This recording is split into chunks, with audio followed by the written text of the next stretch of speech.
Hi, and welcome to another episode of Hot Takes with me, the Silver Fox. It is very telling on how the SNP treat the victims and how they treat the perpetrators. These two things are not the same, of course. It's always the perpetrators that are backed and the victims who are not. And that was criticised by an MP, an SNP MP by the name of Lisa Cameron. She dared to go against the party narrative of backing Patrick Grady. How dare she point out that he is an awful human being who goes around touching up other people's children. And she was shunned and she was harassed and she was basically the victim of a bullying campaign. And as someone who is an expert in such things, she recognised it straight away for what it is. And that bullying has not yet stopped. And indeed it's gone on so far that it looks like she may even be deselected because she dared to criticise the party for backing Patrick Grady. I say well done to her. It's one of the few SNP MPs, I think, for whom I actively support her decision. We'll take a look at this, see what's going on, and let's give her a little bit of support just for once. Here goes. So the SNP risks another by-election as MP says she was shunned for challenging sex pest. Lisa Cameron is facing a challenge to remain the SNP's candidate in East Kilbride after she criticised how the party handled a complaint against former Chief Whip Patrick Grady. Now this is Lisa Cameron now. She basically thought it was wrong to back the perpetrator and not offer support to the victim. And of course she was then subjected to similar treatment. And it's very telling on how the SNP treat people like this. Now, as I say, it's very odd that we're going to support an SNP MP, but this transcends, I think, party politics. What we're talking here is basically human dignity and a sense of decency. And this woman has shown that she has both. And that's an unusual trait in the SNP. So I'm very willing to, cast the fact she's SNP to one side. Just look at her as a, let's just say, a decent human being. So an SNP MP says she felt shunned by the party hierarchy after she spoke out against a sex pest colleague. Lisa Cameron had to have counselling after fellow nationalist MPs accused her of not being a team player and refused to engage with her in Parliament. Apparently being a team player means backing a sex pest. Being party to the touching up of other people's children is now what's deemed to be team player in the SNP. Now she faces a challenge to remain the party's candidate in East Kilbride in a row that could lead to yet another by-election. And let's hope it does. Let's hope she has the balls to say screw the lot of you, stand up and walk today, forcing another election. But then stand as an independent and tell people why you're standing as an independent.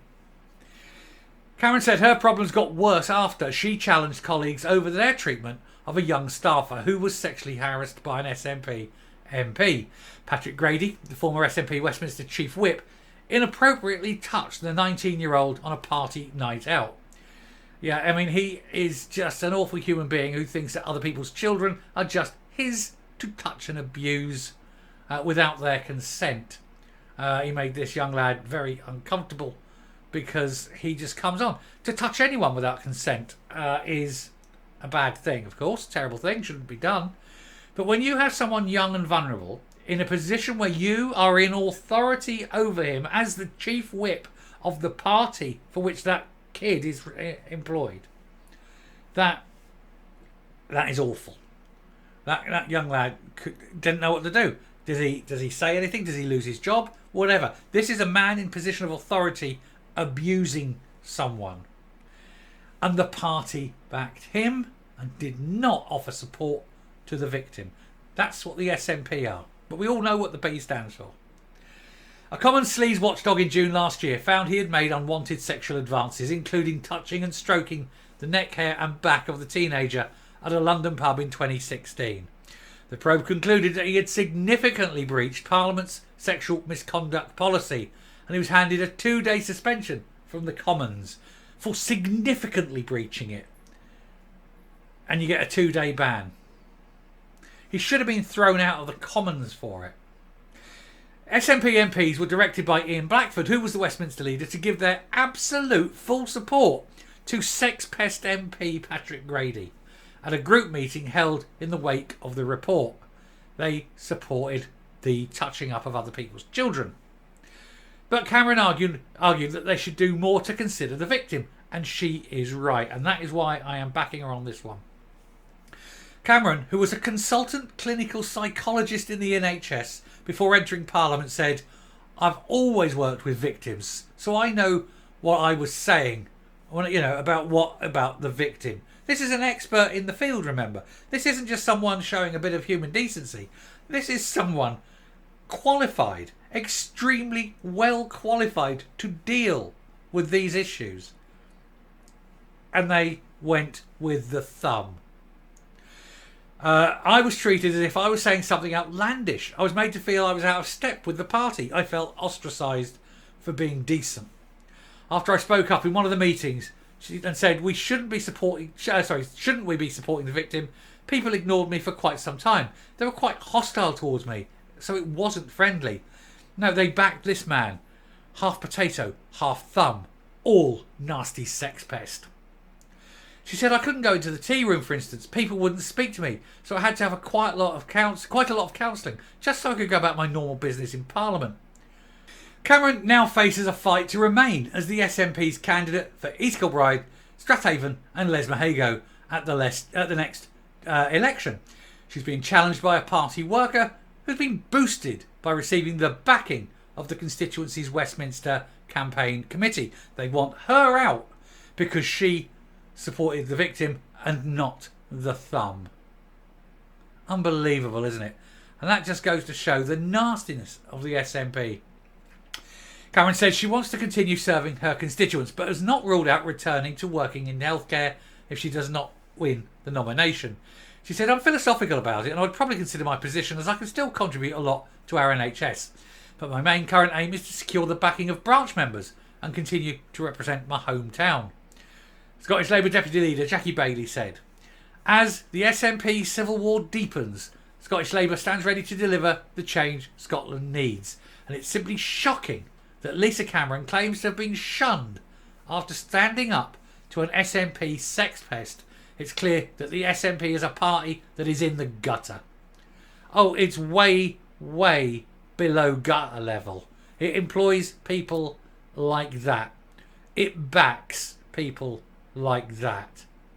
It backs nasty, odious, dirty, degenerate, scummy little toads like that.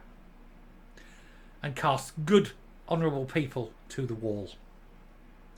That's the SNP way. Coming up.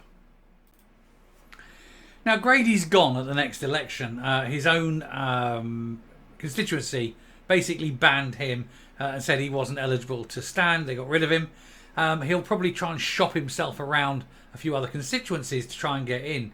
I think his race is run. I don't think anyone now will touch him. Even by SNP standards, he's now toxic and persona non grata. And it would be a terrible shame if he never ever worked again. He's not the sort of person that you would employ if you knew anything about him. It's not as though he's, in any way an outstanding performer. He's a grotesque little nothing. And I hope that is the remainder of his life. I want him to leave Parliament, and I never want to hear from him again, except maybe in a court case when he's sent down for some gross violation. That's the only thing that would give me any real pleasure about him. He must be a very big disappointment to his parents. They must look at that and go, God, I gave birth to that. Sickens his mother, I bet you. Anyway, that's enough of him. Thank you very much for watching. If you like what you see here on the channel, do please hit that subscribe button. We are getting up to a nice little target. It'd be nice to beat it. I've got a number I'd like to get to 10,000 by Christmas. It can be done, but only by you good people hitting the button that says you want the truth. We call it the subscribe button, but you can call it the truth button, because on this channel I tell it as it is. Anyway, thank you very much for watching. Until next time, stay safe, stay well away from Patrick Grady, the grotesque little toad. Bye.